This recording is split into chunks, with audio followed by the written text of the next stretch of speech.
seguida es va convertir en un dels millors comerciants de Caixent. Va fer molts dinerets.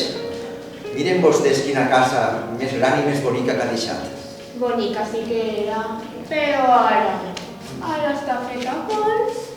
Bonica és la senyora Teresa. Ella el tenia dins del puny. Conxeta, ja s'ha anat al mercat. Has de fer putxero per a 50 persones.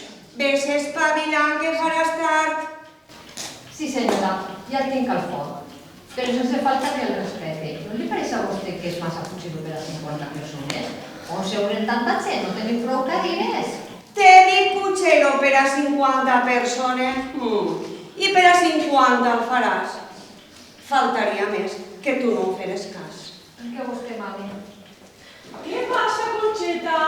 Res, que l'ama diu que fa putxero per a 50 persones. Per a 50 persones? Això és una barbaritat. Cunyà? Com es nota que ja va sentir l'oloreta dels diners i ja vols manar de tot? Ves en compte que encara poden passar moltes coses. Encara no hem llegit el testament i pot ser et trobes amb alguna sorpresa. Jo no. Sembla mentida, cunyà. El meu germà sí te cos present i tu amb este. Ves en compte perquè potser podia ser que tan sols el deixara el que portes damunt.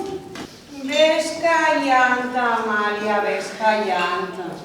Que la que va quedar-se sense res seràs tu, perquè saben, si deixen les coses com jo ho pense, així et quedaràs, perquè no saben vostès conviure amb la meua cunyada, conviure amb Amàlia, menut infern.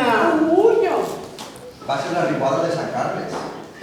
Mira si va ploure que s'ofegaren totes les monedes. I clar, aleshores què tenien que fer? Plantar taronges, negoci a la vista.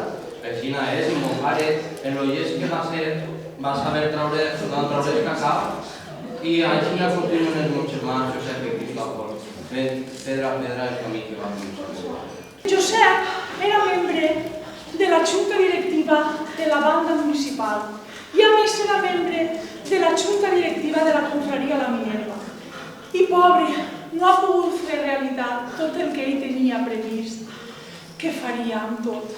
Que se'n farà càrrec les famílies de cognom, la Ries, la del Sepulcre, saps qui es fa càrrec, cunyà? Qui, cunyà? El Saureblà. Com no podia ser? Família honorable. I la de la Soleta, sabeu qui? Els Calenços. La marquesa. Per favor, m'ha deixat. Nos ha deixat. M'ha deixat, i clar, la Minerva ja deixa les funcions de Setmana Santa. I que prompte te n'has anat. I és que, pobre meu, no ha plegat ni a veure ni la primera processó. Just enguany que passava per ací, per davant de sa casa. I això ha pogut ser. Pobre. I els esperem demà, de matí a les 11, per acompanyar el nostre amic Josep, sota la música vella, al seu soterrar i l'acomiadament del dol. Moltes gràcies per estar ací i fins demà.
Thank you.